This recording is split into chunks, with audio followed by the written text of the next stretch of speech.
We are coming off a very interesting Thursday night football game, and now we're just a couple of days away from a full NFL slate once again for Week 2 fantasy football to kick off on Sunday again. And what we need to do before Sunday is we need to upgrade the rosters that we currently have. There are plenty of guys that we can sell high and buy low right now. So today we're going through the 5 players to sell high before Week 2 fantasy football. And I'm also going to talk about a tier of guys that you could probably trade these guys for, because I find it really pointless to tell you guys to sell someone without really giving you an idea of who you can get. And I'll be up all night making sure this gets out to you on time perfectly. So please make sure to go down there and drop a like on the video and subscribe to the channel if you have not done so already to show your support. Now, going out to our number 1 guy that I think is honestly a big sell high candidate that you could really take advantage of. It's Tyler Allgeier of the Atlanta Falcons this week. So this one might catch you a little bit off guard. Obviously, he was great in week 1. I mean, earlier this week, I also said, if you watched my running back rankings video, I actually said that I think that Atlanta is set up in a way that can support 2 fantasy running backs that are going to be very relevant for a full season. I did come out and say that. I think the way their offensive line is built, they have a top 5 to 6 offensive line in the league. They also have a good offensive head coach who is offensive minded. They have a lot of things working in their favor right here for those 2 guys to continue to be very fantasy relevant. And honestly, I still do believe that Tyler Allgeier is going to be relevant for most of the season in fantasy football. But what this doesn't change is it doesn't change the fact that Tyler Allgeier is a descending asset in fantasy football. This is one of the most important things to identify week to week from fantasy football players. You know, there are always going to be ascending asset types of guys. Someone who's an ascending asset, Jackson Smith-Njigba, Jordan Addison, young rookies who are first round picks but just haven't evolved yet. These types of guys are ascending assets. A descending asset is a guy like Michael Carter last year or Tyler Allgeier this year, because this team drafted Bijan Robinson in the top 10 of the 2023 NFL draft for a reason. And I can tell you for a fact that that reason was not for Tyler Allgeier to out-touch Bijan Robinson for a full season, which is exactly what he did in week 1. I mentioned Michael Carter just a couple of minutes ago. I think this is a very similar situation to the Breece Hall and Michael Carter situation from last year. But there's 2 main differences here. The first main difference, Tyler Allgeier is a better player than Michael Carter is. So it's a little bit harder for Atlanta to pull a guy off the field who's producing right now, and he obviously did in week 1. He had the running back 4 finish in week 1, 2 touchdowns, 5 yards a carry. And the other reason it is different is because Breece Hall was not a top 10 pick. Excellent player, I love Breece Hall. Bijan Robinson was a top 10 pick in the NFL draft though, which means they are paying it a lot more money than Breece Hall is getting from the New York Jets right now. Now, I'm not going to lie to you. Tyler Allgeier may very well have another big week this week. They're taking on the Packers, who are definitely a tougher matchup this week, but I do think that this offense is still going to get Tyler Allgeier the ball plenty for the next several weeks. But like I said earlier, we need to know when a player is a descending asset versus an ascending asset player, and you need to strike while the iron is hot with these types of descending asset guys. Someone I think you could trade for, honestly, very easily is a guy like David Montgomery. Also shares a backfield in an offense. But the difference here, and the reason I prefer Montgomery, is because Montgomery's on a much more expensive deal. Detroit can't put him on the bench and just forget about him. And also, he is in also a top 3 offensive line. A better offense as a whole. I think that's an upgrade personally, season long when you're looking at that. Michael Pittman, if you want to get a wide receiver in this deal. Michael Pittman's still viewed as maybe a borderline wide receiver 2, wide receiver 3. I think you can take advantage of that opportunity right now as well. And if you really want to shoot for the stars, I would try to get a guy like T. Higgins, who was obviously a wide receiver 2 in fantasy football, but it's coming off a really, really bad week 1 performance. Now, dropping down to our next guy who is on the list of sell high guys, I've got Jordan Love here of the Green Bay Packers. Obviously, I know firsthand that there are Jordan Love truthers out there. And honestly, I'm good. Like, he played very well. He played very well in week 1. There was a lot of things that he did well. Like, he looked very comfortable in the pocket. He was getting the ball to his playmakers. He was not as efficient as he could have been. He only completed 55% of his passes. That's not very good. But he still was the quarterback 3 on the week. So like he had a very good week. I don't dislike the guy. Like I think he's just fine, but we need to remember something very important here with Jordan Love. He played Chicago. It's always important to remember the matchup in these types of situations when we're evaluating players on a week-to-week basis. And what I can tell you, I watched that game live. Green Bay led basically the entire game. They were not in a deficit really at any point in the game. So this Green Bay offense, they were in control the entire time. They had control of the game script. They had control of the way the game was moving. They're not going to have that luxury in future weeks. Let's go through who they're coming up on. So the schedule, like I said, it really toughens up. They've got Atlanta in Atlanta this week. That's going to be a tougher matchup. Then they've got New Orleans at home in week 3. That's going to be a tougher matchup as well against a great defense. Then they've got Detroit in week 4. So their schedule gets a lot tougher than playing Chicago in week 1, man. These are tougher defenses we're talking about. So what I want to ask you is, what happens then when Green Bay has to play in a deficit? Like in a week like Detroit, where Detroit's offense gets out to a lot of points, what happens when they have to play from behind? How is Jordan Love going to look in that situation? And also ask yourself this: who thinks that he will have another top 3 fantasy finish at the quarterback position this year?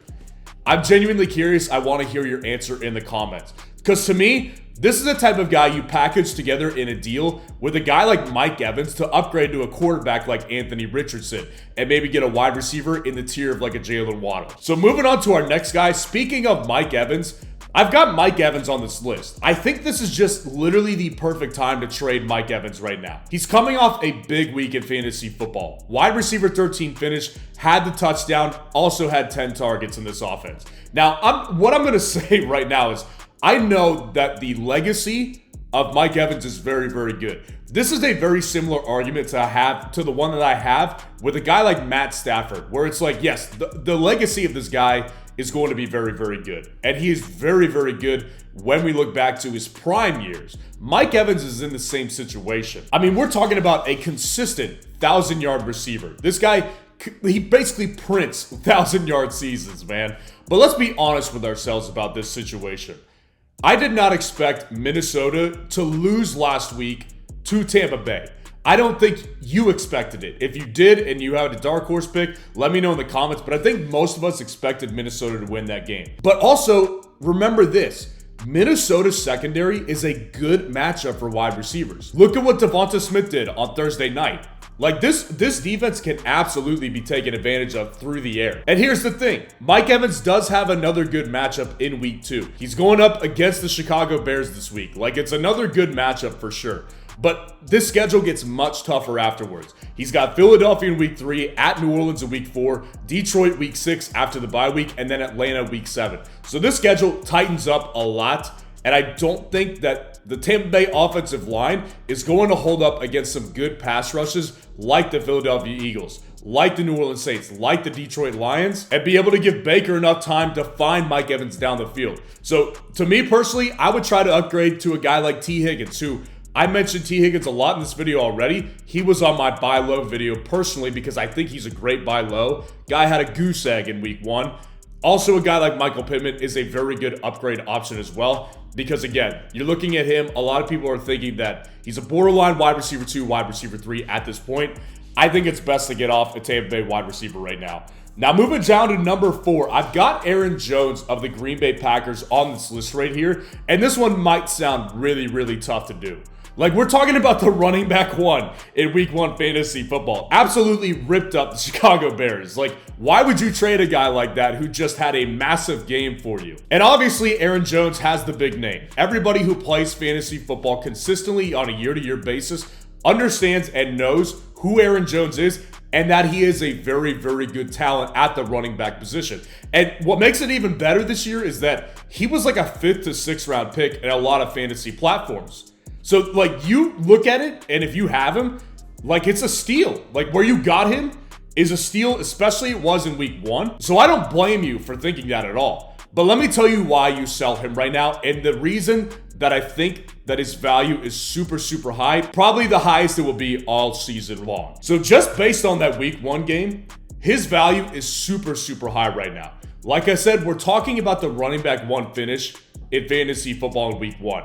Even with the injury, people are still going to want to trade for a guy like that because he has the ceiling upside. So to me, you can yield a guy like Josh Jacobs for Aaron Jones because Josh Jacobs is coming off a bad week himself. Or if you want to go for wide receiver, you can shoot for a guy like Brandon Ayuk, maybe a guy like Chris Olave. Not saying you always can do that, but those are guys that you can absolutely go for in this particular week because of that week he's coming off. And really the main reason that he's on this list of sell high guys is because what we need to realize, we need to look a little bit deeper with Aaron Jones in week 1.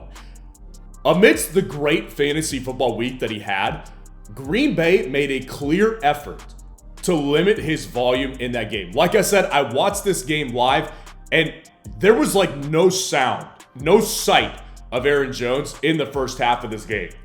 All of his fantasy value came later in the second half here, and he only had 13 total opportunities. 9 rushes, 4 targets in this game. And while he was great with them, there's no doubt about that. He's a big boom player. Guy's efficient. There's no question that he's a good player. But he is 28 years old now. He's 28 years old, and it's easy to see why the Green Bay Packers want to limit him because on those 13 touches, he pulled up with a hamstring injury during that long touchdown reception. So this guy obviously is at an age where a lot of teams don't want to have to deal with that type of running back and give him that type of volume because he probably will not hold up from a physical standpoint. A.J. Dillon led this team in carries last week. That's a very important piece to note here. And honestly, I'm expecting that trend of A.J. Dillon leading this backfield in carries to be relatively consistent throughout the rest of the season. So dropping down to our 5th guy on the list, it is Brian Robinson of the Washington Commanders here. This one honestly is pretty easy to me. And I don't want to disrespect Brian Robinson at all because he definitely has upside and he's got value in fantasy football for sure. Like, this is not a waiver wire player we're talking about here. He was a mid to late round draft pick, but he showed a lot of value this week in week 1. He's the clear running back 1 on his team. Obviously, he led the Washington Commanders by far in carries in week 1 versus Arizona. 20 plus opportunities in week 1. That's legitimate volume in fantasy football. He's also a year 2 running back. Year 2 running backs typically get a lot of love from fantasy football managers here. And he was also the running back 14 in week 1. But here's why you sell Brian Robinson this week. I think it's the perfect sell opportunity because obviously, take what we just said. Higher value after week 1. Guy was a running back 14 finish. Plenty of value on the trade market right now. He's on a bad and inefficient offense. This team barely squeaked out a win versus possibly the worst team in the NFL. This offense and how bad they are cannot be understated. And they also have a poor offensive line. Ranked the number 28 offensive line according to Pro Football Network. And this guy is not an efficient runner either. Like, obviously, the offensive line plays a lot into that, but the guy was never efficient out of Alabama either. I was never big on him out of Alabama. And last week, he averaged 3.1 yards per carry.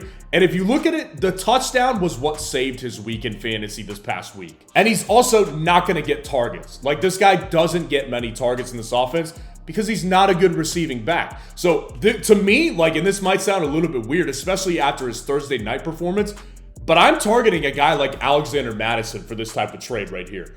Alexander Mattison, while he has not been good in his first 2 weeks of fantasy football this year, there's no question about that. And I may have overestimated Alexander Mattison's potential before the start of the season, but he's on a much better offense. And he sees targets as well. He will start to perform better. Brian Robinson, this guy may have had one of his best 2 or 3 weeks in week 1. I think it's really good idea to sell this guy now. So let me know what you think of the list in the comments below and who you are actively targeting or selling before week 2 fantasy football. And if you want to see the guys that you should be buying low before week 2 fantasy football, click on this video right here.